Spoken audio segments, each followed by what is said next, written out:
Hi,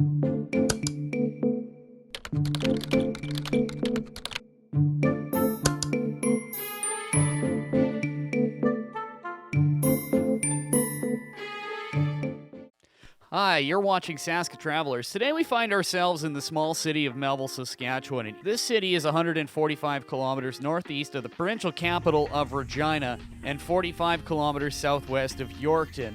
Pearl Park was the area's first post office, established in 1905 near Pearl Creek, which is a tributary of the Qu'Appelle River. Melville was declared a city by the province in 1960. Melville's namesake was the president of the Grand Trunk Railroad and Grand Trunk Pacific Railway, Charles Melville Hayes. Since Melville's founding in 1908, it has served as the nexus for railway activity, currently including that of the Canadian National Railway and Via Rail, the latter for which Melville effectively serves as the main rail connection to Regina or Winnipeg for its passengers. Today, the transcontinental Canadian train operated by the national passenger rail carrier Via Rail serves the Melville Railway Station 3 times per week. The Melville CNR Station was built in 1908 by Carter Hall and Anglican Company, and it follows the Type A station style dictated by the Grand Trunk Pacific Railway Company at the time.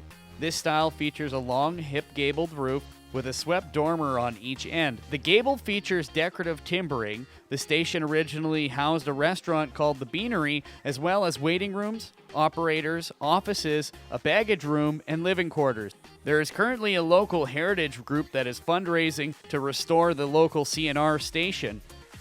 This next building is the former Royal Bank and Elks Lodge, located at 200 Main Street. In 1914, the Merchants Bank of Canada replaced their two-story building with this brick structure. They merged with the Bank of Montreal in 1922, and in 1970 they moved to their 3rd Avenue location. The Redwood Block is located at 122 2nd Avenue East. This block was built in 1907 and was the community's first business. Mr. Redwick was a real estate dealer who was involved in civic politics. His first business was the Pioneer Store, which sold literally everything. Standing at 145 2nd Avenue East is the Waverly Hotel. The Waverly Hotel was built in 1915 by Walter Snellgrove and was originally a 3-story structure with a balcony on the 2nd floor. In 2001, it was renovated and the 3rd floor was removed. Up next, this current building houses the Classic Inn at 203 3rd Avenue East in Melville, Saskatchewan. In 1942, the Swift Egg Drying Plant was constructed and has since been remodeled and is now the Classic Inn Hotel. These next two buildings stand at one of the main intersections of the city of Melville. The first one is the Cornerstone Market at 241 Main Street. This building was constructed in 1925 as the Waldman's Department Store. This building behind me is the China House Restaurant, and that stands at 302 Main Street. And in 1919, William Hepburn and John Atke constructed this building, which was used as a confectionery, lunchroom, bakery, ice cream plant, and an office complex, and today is a Chinese food restaurant. As we make our way north on Main Street, we find ourselves in front of the Melville Bowling Arena, and that sits at 312 Main Street. The Princess Theater was built in 1913 by Rudolph and Henry Bessler, and it was equipped with first-class service with a seating capacity of 500. And in 1953, it was remodeled into a bowling arena.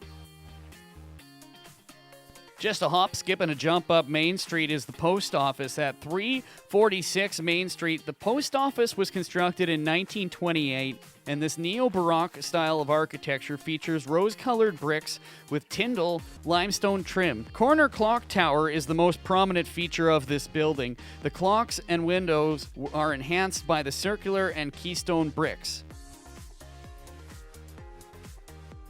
As we cross 4th Avenue, we find another unique building to the city of Melville. This sits on two properties. At 420 and 430 Main Street is the City Hall for the city of Melville. In 1912, this building was constructed by the Melville Construction Company at a cost of $75,000. It features a dome roof, a Romanesque windows. W.G. Van Edmond and Stanley E. Story were the architects for this building, and most of the building's windows and moldings inside are the originals. The auditorium was once the location of luxurious ballroom dances and is still used for cultural events till this day. Up next, we cross Main Street over and we find at 429 Main Street, Irvin G. Motter was the first tradesman to set up shop in Melville. His first shop was built in 1908 on 3rd Avenue in 1960. It was relocated to Main Street. Irvin and his son Vaughn served Melville and District from 1908 to 1979 as Motter's Plumbing and Heating. Today, Queen Street Plumbing and Heating reside in this very building. This next building is located on the corner of 6th and Main, and it is known as the Sturdy Brick Home. The Sturdy Brick Home is located at 553 Main Street, and this building was built in 1923 as a Masonic Temple Lodge. And in 2006, the Melville Lodge amalgamated with the Yorkton Lodge to form Yorkton Lodge number 12. This building is now home to the Silfu Kung Fu Training Center. Up next, we go kitty corner across the street to 602 Main Street. And in 1909, the Anglican congregation raised the All Saints Anglican Church for $800 to construct their first church. This congregation was led by Reverend King. Our final building on this walking tour of Melville is United Church, located at 148 Fifth Avenue West. This United Church is very significant as the Articles of Union were signed in Melville on 1903, making this congregation the first United Church in Canada. Thanks for watching Saska Travelers as we explore the historical sites of downtown Melville, Saskatchewan. We're going to be touring around the province of Saskatchewan over the next couple of months, so you might just find us in your small city, town, or village. So stay tuned. Make sure you follow us on Facebook at facebook.com/SaskaTravelers. You can also go to our website at www.sasnews.net, or you can find us on twitch.tv, or look us up on YouTube at youtube.com and subscribe to our channel. You can also find all the trail maps from all of our different episodes on if you go to alltrails.com and look our profile up there under Saska Travelers. Thanks for watching Saska Travelers on SNN. See you next episode.